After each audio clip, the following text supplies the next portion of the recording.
축하 인사들 나누시기를 바랍니다.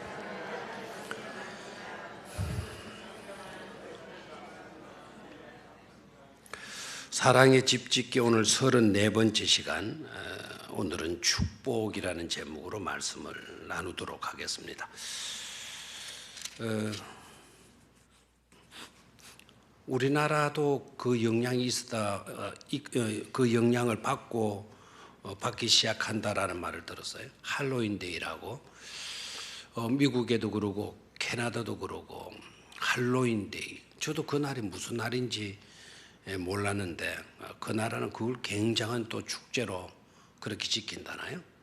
원래는 교회적인 행사인데 그게 또 세상적으로 넘어가 가지고 세속적인 그와 같은 미신적인 그런 같은 속성을 띠다가 다시 이제 청교도들 신앙인들 중심으로 그 할로윈데이의 의미를 되찾는 그런 운동을 일으키고 있대요. 그래서 교회 안에서 할로윈데이를 행사를 거창하게 하고, 얼마 전에 그들은 추수감사절을 지켰는데 또 할로윈데이 축제를 한다라고 하는 이야기를 들어봤어요. 근데 참 그런 거는 괜찮겠다 싶어요. 오늘 우리 집 애가 그 망토를 입고 얼굴에 그 빨간 연지를 바르고 그래가지고는 동네에 다니면서 문을 두드려 가지고 사탕을 받았는데 한 7 종이 페이퍼백으로 7 뭐라 그러면 그 종이 페이퍼백 7개나 받았대. 7개.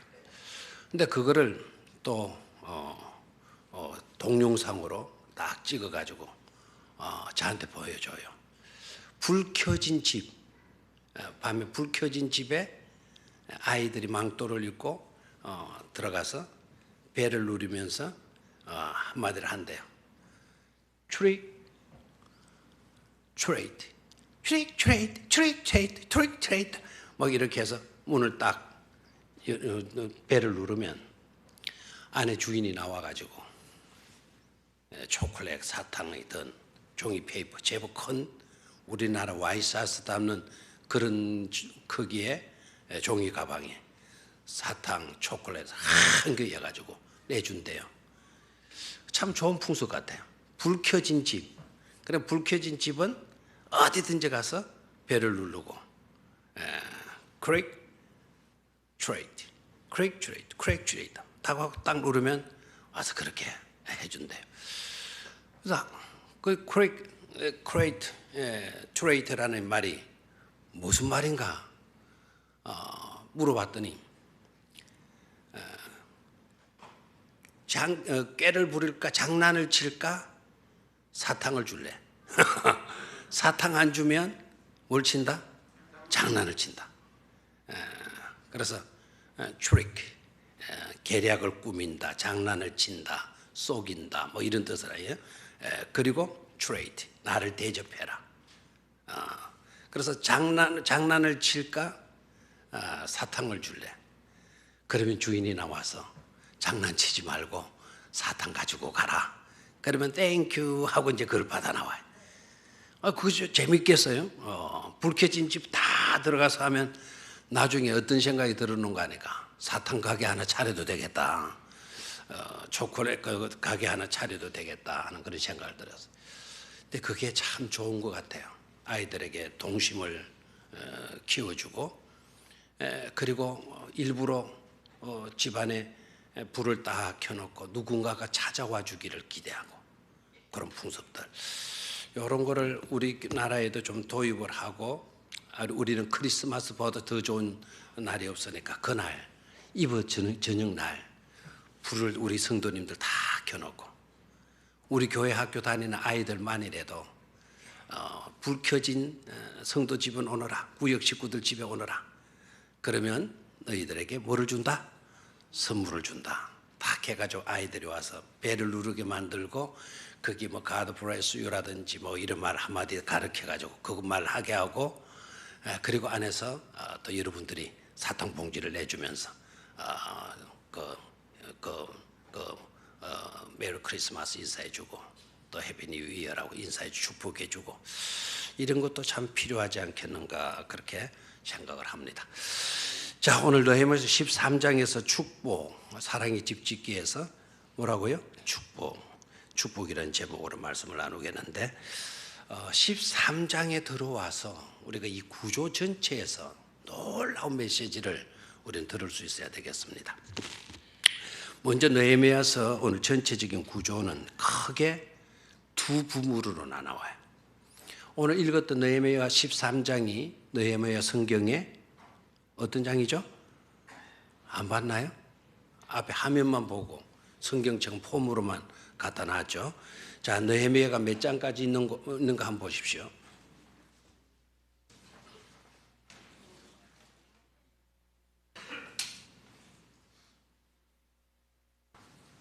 몇 장까지 있죠? 13장까지 있어요. 13장까지 있는데 이 느헤미야서를 내용적으로 크게 두 부분으로 나누어지게 돼요. 구분하게 되는데 1장에서 7장까지는 포로로 끌려갔던 사람들이 귀환하는 예루살렘으로 돌아오는데 그 돌아오는 이야기 가운데 특별히 두 인물을 부각을 시켜요. 그 두 인물이 누구인가 하니까 에스라와 느헤미야예요. 그래서 에스라와 느헤미야가 포로에서 귀환하고 그들이 귀환하고 난 뒤에 그들이 중요하게 행했던 일이 바로 뭔가 하니까 무너진 성벽을 재건하는 거예요. 오자마자 무너진 성벽을 보고 그들이 가슴을 찢어요. 눈물을 펑펑 쏟아가면서 너무 안타깝고 괴로워서 그래서 백성들을 설득을 시켜요. 성벽을 재건하자. 그래서 1장에서 7장까지는 느헤미야와 에스라가 포로로 끌려갔다가 돌아온 이야기, 그리고 돌아와서는 뭐를 재건하는 이야기다? 무너진 성벽을 재건하는 일에 대한 기록이에요. 그리고 마지막 크게 두 부분으로 나누었을 때 그 다음 부분의 내용은 8장에서 13장까지의 내용인데 8장에서 13장까지의 내용은 성벽 공사가 마쳐지게 되면서 에스라와 느헤미야를 중심으로 하는 선민 공동체 회복에 대한 내용이에요. 자, 이스라엘 백성들은 여러분이 아시다시피 하나님께로부터 뭐 받은 공동체다? 선택받은 백성이죠. 그 선택받은 백성들의 모임을 가리켜서 선민 공동체라고 하죠. 그렇죠? 그래서 에스라와 느헤미야를 중심으로 하는 선민 공동체의 속성을 회복해 가는 내용을 담고 있어요. 자, 그러면 오늘 우리가 읽었던 성경은 어느 성경을 읽었죠? 몇 장을 읽었습니까? 13장을 읽었죠. 그러니까 13장은 느헤미야를 크게 두 부분으로 나누었을 때 몇째 부분에 포함된다? 둘째 부분에 포함이 되죠. 다시 말하면 선민 공동체가 형성되어져 가는, 회복되어져 가는 내용 속에 들어있는 말씀을 오늘 저희들이 읽었습니다. 자, 그리고 13장의 내용을 들여다보면 그 8장에서 13장까지를 또 세 부분으로 나누는데 먼저 8장에서 10절까지는 8장에서 10장까지는 여기 좀 중요해서 먼저 서론 부분에 좀 딱딱하고 그렇지만 설명을 좀 드려야 돼요. 8장에서 10장까지의 내용은 절기를 철저하게 준수해야 될 것을 가르쳐요. 뭐를 철저하게 지켜라? 절기를 철저하게 지켜라. 그것은 하나님께서 우리에게 언약으로 주신 거다. 그래서 철저하게 하나님의 언약을 우리는 붙들 수 있어야 된다. 절기를 무시한다라는 것은 하나님의 언약을 무시하는 거다.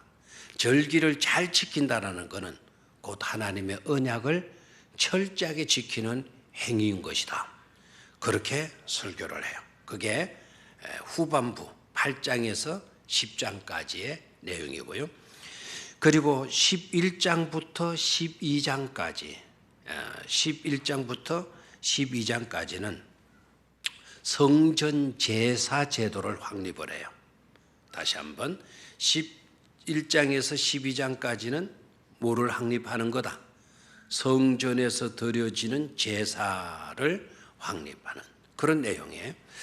자, 제사를 어떻게 드려야 되나라는 것을 확립해 주고 있는 말씀이에요. 자, 다시 한번요. 8장에서 10장까지는 철저하게 뭐를 지켜야 된다? 절기를 지켜야 된다. 절기를 지키는 그것이 바로 하나님의 뭐를 성취하는 것이다. 언약을 지키는 일들이다. 됐죠? 그 다음에 1장부터 12장까지는 뭐를 확립한 거다? 성전에서 드려지는 제사. 다시 말하면 교회당에서 드려지는 예배 제도. 예배를 어떻게 드려야 할 것인가 라는 것을 확립을 해요. 그러니까 포로로 끌려갔던 그 70년 동안에는 다 무너진 거예요. 성벽만 무너진 것이 아니고 제사의 모든 제도 자체도 다 무너지고 만 그와 같은 실정이라는 것을 알 수가 있죠. 그래서 와서 제사 제도, 성전에서 드리는 제사는 이렇게 드려야 된다라는 것을 가르치는 말씀이고요. 그리고 오늘 읽었던 13장 내용, 이 13장 내용은 성전 안에서 행해져야 할 일들, 성전 안에서 행해져야 할 일들을 지시하는 말씀이에요. 자, 오늘 그래서 우리 몇 장을 와서 읽었죠? 13장을 와서 읽었어요. 자, 앞에 두 내용은 절기를 철저하게 지켜라. 성전에서 제사를 드릴 때는 이런 식으로 드려라. 그렇게 가르치고 난 뒤에 13장 세 번째 부분인 이 13장에 와서는 바로 뭐를 지시하는 거 아니까? 성전 안에서 있어야 될 것, 성전 안에서 행해져야 할 일들을 지시를 해요.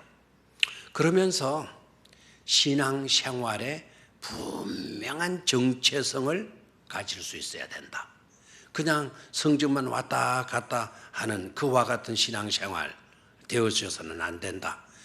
신앙생활을 생활이 어떠한 것이라는 것을 분명히 알고 그 신앙생활의 정체성, 나는 이래서 신앙인이다 라고 하는 정체성을 확립해 주는 그런 말씀으로 이어지고 있어요.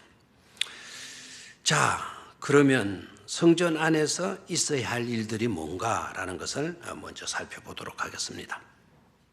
성전 안에서 있어져야 할 내용 13절을 봅니다. 13장 1절을 봅니다. 그날 모세의 책을 낭독하여, 그날 모세의 책을 뭐하여? 낭독하여. 그날은 어떤 날인가? 성벽이 준수가 되고 헌당하는 그와 같은 시간이에요. 그날에 뭐를 낭독했다 그랬습니까? 모세의 책을 낭독했다. 모세의 책을 낭독했다라는 것은 뭐를 의미하죠? 모세의 율법을 낭독했다. 율법은 곧 또 누구의 말씀입니까? 하나님의 말씀을 낭독했다. 성전만 갖추었다고, 건물만 갖추었다고 성전이라 생각하면 안 된다라는 거예요. 성전 안에서는 하나님의 말씀이 읽혀져야 된다는 거예요. 하나님의 말씀을 선포하고 읽혀져야 되고 하나님의 말씀을 들을 수 있어야 된다라는 거죠. 그날 모세의 책을 뭐 했다? 낭독하여. 거기다가 1번을 딱 해놓으십시오. 모세의 책을 낭독하여. 그날에 모세의 책을 낭독하여. 성전 안에서는 첫 번째 뭐가 선포되어져야 돼요? 하나님의 말씀이 선포되어져야 된다.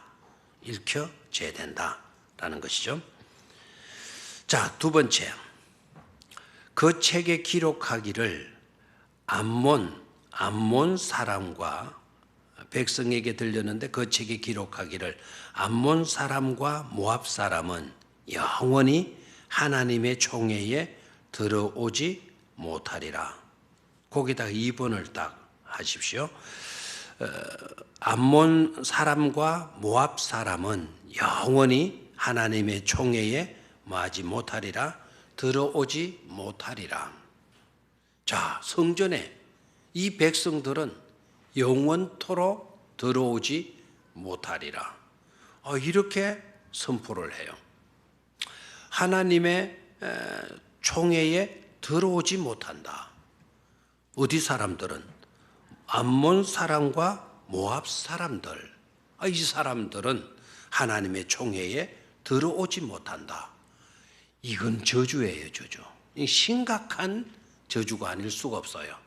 하나님의 회에 들어오지 못한 사람들은 저주받은 사람들이거든요. 성경의 다른 곳에서도 그런 이야기가 나오죠. 하나님의 회에서 쫓겨나는 거, 그걸 뭐라고 이야기하는 줄 알아요? 하나님 회에서, 하나님이 모이는 그 회에서 쫓겨나는 거를, 그걸 출교라 그래요, 출교. 이거는 우리 손에서 벗어났다. 우리들의 손에서 벗어났다. 하나님의 은혜 속에서 이 사람은 제껴진 자들이다. 벗어난 자들이다. 하나님의 총회에 들어오지 못한다라는 것은 이건 엄청난 끝나버린 존재, 저주받은 그와 같은 존재가 되어진다라는 거예요. 자, 그러면 이상하잖아요. 왜 모압 사람과 암몬 사람들은 그런 출교당한 사람처럼 하나님의 총회에 들어오지 못하게 되는가? 그 이유가 어디 있는가? 2절을 봐요. 이는 그 이유를 밝히고 있죠. 그들이 양식과 물로 뭐 했다 그랬습니까? 이스라엘 자손을 영접하지 아니하고 도리어 발람에게 뇌물을 주어 저주하게 하였습니다. 됐어요? 자, 이유를 밝혔습니다. 이스라엘 자손에게는 양식과 물로 대접을 했다 안 했다? 대접하지 않고 도리어 누구에게 뇌물을 갖다 주었어요? 발람에게 뇌물을 갖다 주고는 이스라엘 백성들을 저주하게 만드는 잘못을 저질렀다라는 거예요. 자, 이 내용 너무 심각한데요. 모압 사람들과 암몬 사람들은 영원히 어디에 들어오지 못한다? 하나님의 총회에 들어오지 못한다. 이거는 축복이다, 저주다. 이거는 신앙적으로 보게 되면 사형선고예요. 끝나버린 그와 같은 것이 되어버렸죠. 하나님의 총회에 들어오지 못한다. 그럼 왜 이들은 그렇게 되었나? 이스라엘 백성들에게 뭐를 주지 않았어요? 양식과 물로 이스라엘 자손들을 대접하지 않았다라는 거예요. 영접해 주지 않았다라는 거예요. 환영해 주지 않았다라는 거예요. 이스라엘 백성들에게. 이스라엘 백성들은 누구의 백성이죠? 하나님의 백성에게 대접을 소홀히 했다라는 거예요. 그러면서 발람에게는 뭐를 갖다 줘요? 뇌물을 갖다 줘요. 써야 할 곳에 쓰지 않고 쓰지 않아야 될 곳에 물질을 쓰고 있는 사람, 썼던 사람들이 누구냐? 모압과 암몬 사람들이라는 거예요. 자, 그래서 여기서 깨달아야 될 것은 우리에게 주어진 재물들, 우리에게 주어진 은사들, 이거를 받았다면 써야 할 곳에 쓸 수 있는 지혜로운 자가 되어야 된다라는 거예요. 그거를 사랑의 표현, 사랑하는 일에 사용되어야지 저주하는데 그 물질을 뇌물로 갖다 주는 그와 같은 행위를 하게 되게 되면 이것은 하나님께로부터 벗어나는 일이다. 이것은 저주의 길로 자체에서 나아가는 것이다 라는 것이에요. 그래서 여기에서 우리가 깨달아야 될 것은 바로 뭡니까? 사랑의 집 짓기 위해서 가정 안에는 뭐가 있어야 돼요? 사랑이 있어야 된다. 교회 안에는 뭐가 있어야 된다는 거죠? 사랑이 있어야 된다라는 거, 사랑이. 사랑해야 할 자를 사랑하지 않고 오히려 엉뚱한 것을 사랑하고 그것을 악용하잖아요. 저주하는데 뇌물 갖다 주었으니까 이 돈 받고 이스라엘 백성들 저주하시오.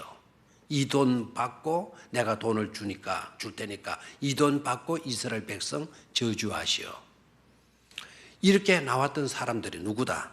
바로 모압 사람들이고 암몬 사람들이다. 그래서 이들은 어디에 절대로 들어오지 못한다. 하나님의 총회에 들어오지 못한다. 이렇게 말씀하고 있어요. 자, 오늘 이와 같은 잘못을 범하는 자들이 있을까요, 없을까요? 우리들의 삶 가운데. 오늘 이와 같이 살아가는 사람들은 외면적으로는 없겠죠. 그렇죠? 앞으로도 그런 사람들이 나와서는 되겠어요, 안 되겠어요? 절대로 안 돼요. 이런 사람들이 나와서는 안 돼요, 절대로. 그렇죠? 그런데 어떻게 보게 되면요, 어떻게 보게 되면 우리들 모두가 다 이 잘못을 범하고 있을는지도 몰라요. 하나님에게 행해야 할 것을 우리는 소홀히 하면서 오히려 세상적인 것에 몰입하고 오히려 엉뚱한 것에 우리의 은사를 낭비해버리는, 엉뚱한 것을 위해서 우리의 물질을 내어놓는, 하나님에게는 그렇게 인색하면서 세상에서는 그렇게 후하고, 전도의 회비 5,000원 내라 하면 아깝고, 그리고 동창회 나가서 5만 원 내는 거는 쉽게 내버리고, 이게 모압과 아몬 사람들의 사고방식이나 별 다를 바가 없지 않느냐는 거예요. 심각한 경계심으로 이 말씀을 우리가 접할 수 있어야 돼요. 우리 교회 식구들 대접하는 일에는 굉장히 인색하고, 세상에 나가서는 그걸 뭐라 그래요? 그 일본 말인지 어떤 말인지 모르겠는데 뭘 쓴다 그래요? 뭐가 좋다 그래요? 기마이가 좋다, 기마이. 일본 말입니까? 기마이가 막, 뭐 오늘 한턱 내가 쏠게, 뭐 이런 식으로 떡떡 나오잖아. 근데 그 사람이 교회 안에서 한 번도 한턱 내가 쏠게 하는 꼴을 못 본다니까요. 자, 이런 행위들이 모압과 암몬 사람들의 모습과 뭐가 다를 바가 있냐 이거예요. 기분 내키면 푹 했다가 기분 내키면 딱 옹골아지는, 거북이 놀래서 자기 발, 목 싹 집어넣듯이 싹 집어넣어버리는 그와 같은 사람들.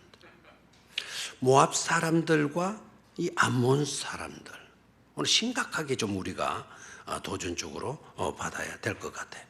자, 3절로 넘어갑니다. 3절로 넘어가기 전에 뒷부분, 그 다음 부분, 저주하게 하였음이라. 자, 저주하게 하였음이라. 자, 그 다음에 그러나라고 하는 이 단어부터 이어지는 말을 잘 봐요.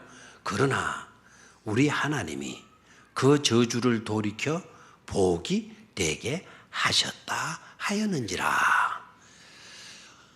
이러면 아멘이 팍 쏟아져 나와야 되는데, 앞에 너무 여러분들이 그만 앞에 말들이 충격을 받았는지 뭐 아멘을 잘 안 하네요.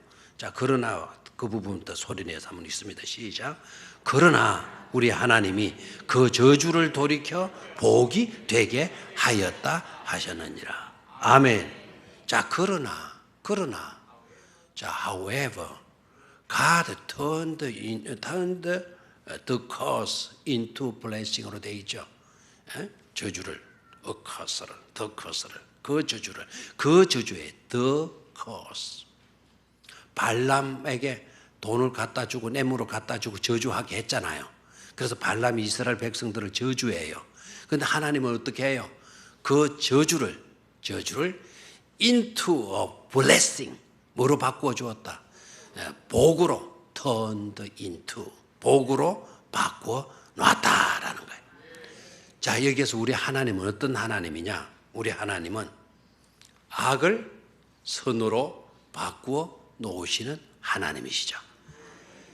요셉의 간정 속에서도 드러났던 아주 핵심적인 엑기스적인 고백이 바로 뭡니까? 형들은 나를 팔았으나, 형들은 나에게 악을 행하였으나 하나님은 그것을 뭐로 바꾸어 놓으셨다? 선으로 바꾸어 놓으셨다라는 거예요. 발람에게 돈을 갖다 주고 뇌물을 갖다 주고, 발람은 또 뇌물을 받았으니까 저주를 해야 되잖아요. 저주를 하는데, 그런데 하나님이 어떻게 해요? 그 저주를 딱 받아가지고 뭐로 딱 바꾸어 놓았다? 축복으로 딱 바꾸어 놓으셨다라는 거예요. 자, 그만큼 교회 안에는 뭐가 있어야 된다? 하나님의 선민 공동체 안에는 저주가 용납된다, 안 된다? 절대로 저주가 용납되지 않는다. 하나님의 언약 공동체 안에는 뭐가 있어져야 된다라는 거죠? 축복이 있어야 된다라는 거예요. 아멘입니까? 그래서 교회 안에는 뭐가 있어야 돼요? 축복이 있어야 되는 거예요. 그래서 예배를 마칠 때에도 하나님은 우리에게 뭐를 내려주죠? 복을 빌어주는 하나님께 하나님 복을 빌어줘요. 그것으로 뭐를 맺습니까? 예배를 맺잖아요. 그렇죠? 그래서 예배의 마지막은 바로 뭡니까? 축도예요. 축도. 예배를 드렸으면서도 아직도 모르겠습니까? 자, 예배의 끝은 바로 뭐라고요? 축도예요. 자, 끝이 뭐라고? 예배의 끝이? 축도. 복을 비는 것으로 끝이 나요. 그런데 바쁘다. 약속이 있다. 그래서 축도가 있기 전에 기 나가버렸다. 기서는 안 나가겠죠. 어떤 경우는 기서 나가는 것 같기도 하더라고요. 그냥 뻣뻣하게 나가려고 그러니까 미안하고. 그래서 허리를 굽히고 이렇게 싹싹싹싹 나가고, 그러고 사람들한테 가능한 안 보이려고 자기 자신을 낮추다 보니까 마치도 여기서 보면 뭐 해서 나가는 것 같아요? 기서 나가는 것 같아요. 자, 축도가 마치기 전에 바쁘다고 기서 나갔다. 걸어서 나갔다. 쪼그려서 나갔다. 그러면은 예배 끝을 냈다, 안 냈다? 예배 끝이 안 나오고 끝을 보지도 못하고 나간 것이에요. 예배를 드린 것이 아니죠. 인생은 미완성이라더니 예배의 미완성자들이 꽤나 있죠. 늘 같은 내용으로 축도를 해요. 늘 같은 내용으로 고린도후서 13장 14. 같은 내용으로 축도가 이루어져요. 성자 예수님, 성부 하나님, 성령 하나님의 교통하심, 그 역사하심이 우리 모두에게 있을지어다라는 것으로 축도가 주어져요. 그런데 그 축도마저도 듣지 않고 나갔다. 예배를 온전히 드린 것이 못 되는 거죠. 그래서 교회 안에는 축도가 있는 거예요. 축도가 굉장히 중요한 거예요.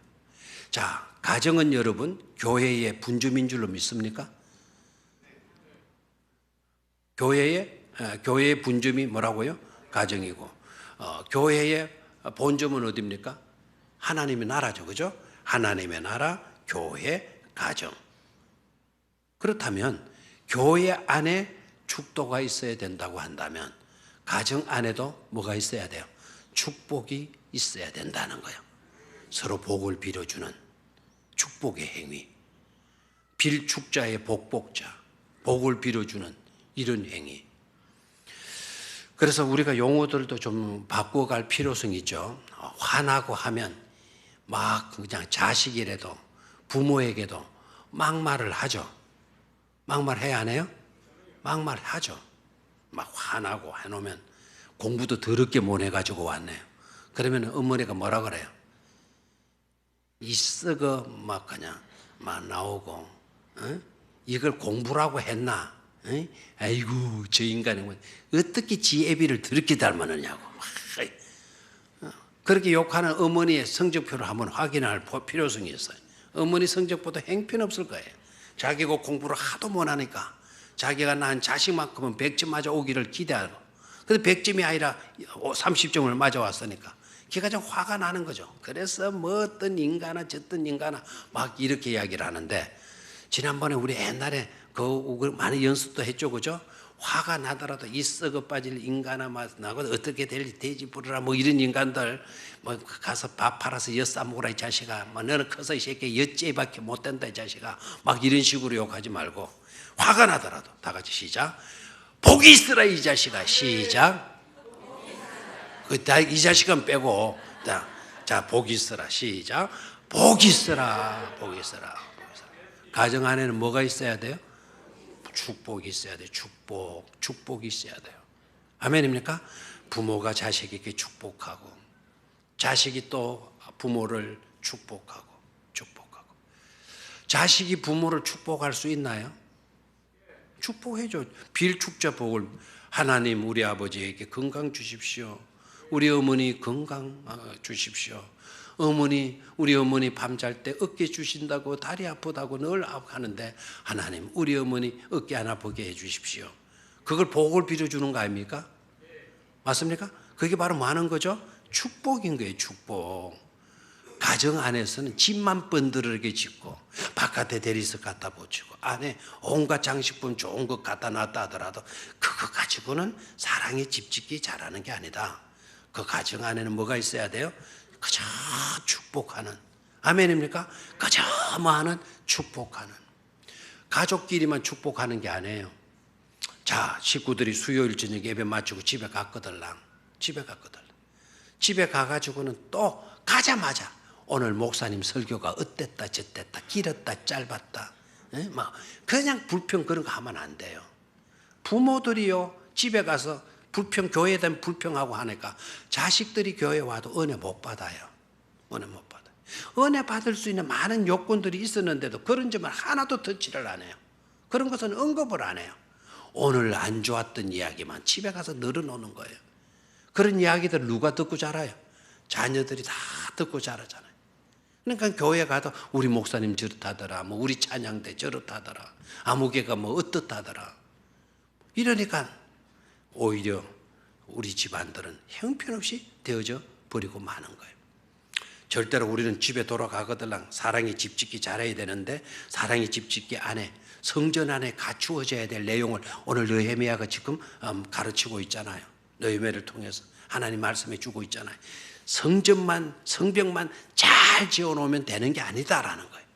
성전 안에 예배가 살아나고 성전 안에 사랑이 있고 성전 안에 축복이 선포되어져야 된다라는 가르침 아닙니까? 아멘입니까? 성전 안에 그것이 갖추어져야 성전 규모야 어떠하든지 간에 성전이 크냐 작으냐 그거를 떠나서 성전이 크면 못합니까? 안에 축복이 없고 사랑이 없다면 성전이 작다더라도 그 속에 사랑이 있고 그 속에 축복이 있는 한 그 성전은 아름다운 성전이 될 줄로 믿습니다. 잘 살고 못 살고 우리 가정도 마찬가지, 우리 집도 마찬가지. 집 안에 반드시 있어야 될 것, 사랑의 집짓기 정말 잘해야 되는데 사랑의 집짓기에서 절대로 빠뜨리지 말아야 될 것 바로 뭐라고요? 축복이다라는 것을 우리는 깨달아야 될 줄로 믿습니다.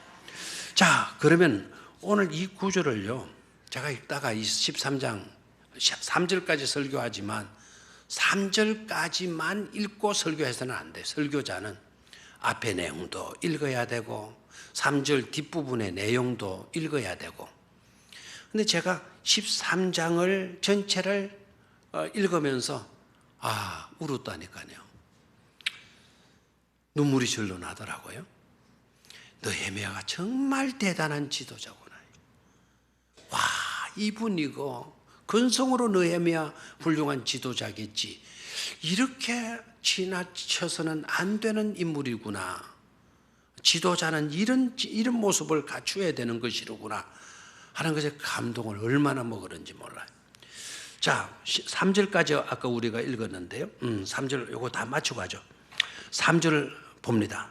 백성이 이 율법을 듣고 곧 섞인 무리를 이스라엘